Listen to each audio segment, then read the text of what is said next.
পুরানো পদ্ধতি নকল করে সকল মানুষকে বিপদে ফেলার ফোন দিয়ে আসছে বিএনপি, এমন মন্তব্য করেছেন সুপ্রিম কোর্টের জ্যেষ্ঠ আইনজীবী শিশির মনির।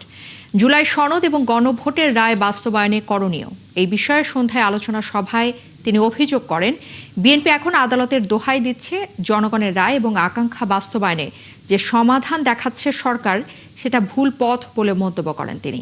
তার দাবি, এর আগে বিএনপি দুবার দেশকে সংকটে ফেলেছে। বাজেট বাড়ানোর কথা বলছে সরকার, টাকা কোথা থেকে আসবে তা নিয়েও প্রশ্ন তোলেন এই আইনজীবী। জনগণের রায় এবং আকাঙ্ক্ষা বাস্তবায়নে সরকারের প্রতি আহ্বান জানান বক্তারা। পঞ্চম সংশোধনী মামলার রায় প্রকাশিত হয়েছে 1-2-2010। এটা রিভিউ হয়েছে, রিভিউ রায় হয়েছে 29-3-2011। এই দুই রায়ে 3-এর এ প্যারাগ্রাফটাকে অসাংবিধানিক ঘোষণা করেছে। আর সেই পথে এখন আবার আমাদের দেখাচ্ছে, যে পথে হেঁটে একবার বাংলাদেশের কোর্ট অসাংবিধানিক ডিক্লেয়ার করে দিয়েছে, একই পরিচিত পথ আমার মনে হয় ব্রেইনকে কাজে লাগায় নাই বা ব্রেইনকে হ্যামার করে নাই। এটা হলো অনেকটা মুখস্থ পথ।